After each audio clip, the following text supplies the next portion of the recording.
Welcome to Watch It Real. I'm Ira Jersey, the general manager of the men's program here at Real Central New Jersey Soccer. With me is a Central New Jersey native and current person in our front office who I'm going to be talking to. It's Hannah Marino. Hannah, thanks very much for coming on Watch It Real. Thank you for having me. I'm excited to be here. So, Hannah, let's talk a little bit about your soccer journey because different people are involved in soccer in different ways, and now you're helping us build this pre-professional men's and women's team here in Central Jersey. So what was your progression from playing as a youth player up until today as a college senior? So, pretty much ever since I was little, my family's been involved in soccer. My oldest brother started, he is 6 years older than me. So, ever since I was born, I've been watching soccer, wanting to play soccer.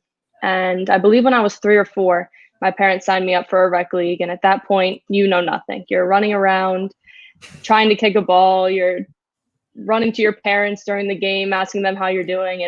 You're not playing. But my love for the game really started then. Ever since then, I've tried different sports and I've enjoyed them, but nothing has affected me the way soccer has. So, do you think, maybe playing from a young age and having an older brother who played at a reasonably high level kind of made you more competitive, or do you think that it was just natural that you enjoyed the love of the game? I think it was a little bit of both. Both my parents were athletes, but they weren't too into it as me and my siblings are. I think just knowing that my brother was so good and then the brother after him was so good and I was there and I just wanted to be like them, and whenever we would play, all I wanted to do was beat them and to be better than them. So we would play games and we would practice together, and my only goal was to be better than them, and if I achieved that, I won. So you moved up from playing rec to travel program, and then where did you play? In high school, both at the club level and for any high school teams. So in high school, I played for Hopewell Valley Central High School on the girls team there. That was an awesome experience. High school soccer was one of my favorite times. And club wise, I played for Next Level Soccer, which is also a Central Jersey team. I played there from 8th grade until even now in summer leagues, and I've had nothing but good experiences there. So talk a little bit about then transitioning into college. So you said you loved your high school experience. You were telling me the other day that you still keep in touch with a bunch of people from that team. But talk a little bit about the transition to college because you've had some challenges with injuries, but you also were studying something that's related to sport. So talk a little bit about what you're studying, and then after that we'll get into a little bit about what you're doing for us at the club. Definitely. So I came into college, recruited onto the women's soccer team, came in 2 weeks early, went through preseason like everyone else. About 2 games in, I hurt my foot. We didn't know what it was. We got an x-ray and nothing showed up. So we thought maybe I just sprained something, maybe my ankle. So I kept playing on it for about another month until we found out that my foot was broken and had bruised ligaments, bruised tendons, tons of stuff was wrong with it. So I ended up having to get surgery, and that surgery is still affecting me today. So a lot of my soccer career here has been from the sidelines. In my 3 years, I'm starting my fourth now, and COVID canceled the season. So in my 3 years, I've only been really able to play one season. And I honestly think it helped me, even though it's upsetting I haven't been able to be out there.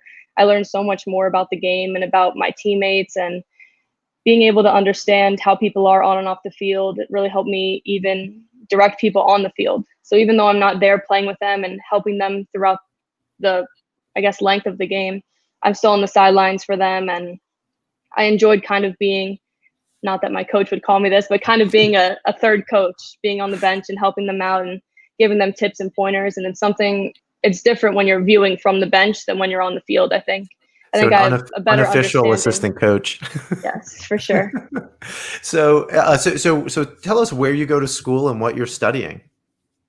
So I go to Caldwell University. It's in Caldwell, New Jersey, up near Montclair. I'm a sport management major. I originally came in as health science, but realized I wanted to actually focus directly into the sport field. And so I switched to business administration with a concentration in sport management. And the start of my sophomore year, they actually made sport management a major. So I was able to really focus directly on sport and everything that goes into planning games, planning events, all the ethics behind it. So it's really awesome. So one of the reasons we hired you was during your interview, you discussed an event that you planned, and from soup to nuts, you basically planned an entire event that was sport related. So could you tell us a little bit about what that was and kind of the challenges you had in doing it and what you learned from it to take away into the real world? Yeah, so one of the classes I had to take was event management. And we had to work as a class to create an event on campus. And we got a little bit of feedback from the teacher, but most of it was we had to do everything. We had to find the venue, we had to get sponsors, we had to, if we wanted food there, we had to contact everyone, we had to get the school's permission, we had to get any equipment we needed. So we pretty much were building this whole event from scratch. So what we ended up doing was a late night volleyball, and students came from 7 p.m. until 11 p.m. and made teams, and they participated in a volleyball tournament round robin. And towards the end, there was a champion that we announced. But besides the actual game, it was really awesome. Actually, really difficult at first to kind of find sponsors. I didn't know where to start. I just, like we're doing now, I just started reaching out to anyone I could think of and see if anyone was interested. We ended up getting a few. One person in my class knew someone that owned their own coconut water business, so we got them to come bring a few drinks for people to try. It was really difficult at first, but once you kind of got the hang of it and reaching out to people and knowing what to say and how to persuade them, and it got a lot easier. So you in a microcosm had the exact same challenges that we're having today in launching a team. So what's been so we brought you on to work in our marketing department and talk about some of the things that you've really enjoyed about working for Real Central New Jersey as a startup soccer club here in the Mercer County area. So when I originally got a text from my dad saying, I was talking to Ira and I think that you'd be really good at this. I think it's something you should look into. I was like, yeah, that sounds awesome, because it's exactly what I want to do. I want to work with event management and I want to be planning events and even social media. I love social media. So when you needed help with that, I was really interested in joining and hopping on and learning more. So when I got the call from you and we started talking about it, I just got more and more interested. I was like, this is exactly what I want to do. We can plan games, we can find sponsors, pretty much everything I did for my class. So I think my favorite part is not only bringing soccer to Central Jersey and making it known that Central Jersey is a real place, but the learning aspects. I've learned so much more about marketing. I've learned how to use different things. I've learned different ways to reach out to the community and different things to say on social media posts. And I think one of my favorite things is just the learning aspect of how I'm getting more experience while also having fun with the group that we're with. And I really enjoy working with everyone. That's great. So, Hannah, I have to say, I would argue that some of the funnest stuff that we've done on the internet has come from you. So I urge everyone to go on to Twitter or Facebook and take a look at the stuff that you've edited. So you've actually interviewed all of the people who are working, and we've kind of done a very meta thing and interviewed each other for some of these videos. What do you think was one of the funniest or most surprising things when you were doing these, interviewing everyone involved in our program?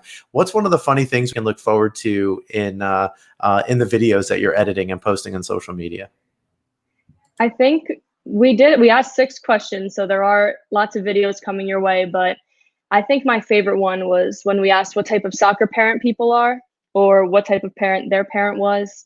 So we had the ref screamer, the person that's always competitive and likes to be right.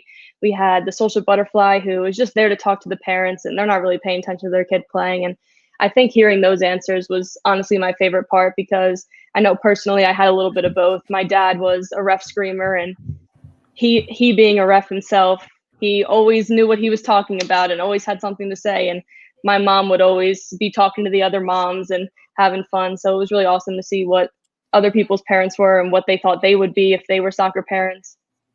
That's great. Well, Hannah, thanks very much for coming on Watch It Real. So I hope in the future we'll be talking to you maybe about the planning of our first competitive match next summer. It'd be awesome. Thank you for having me.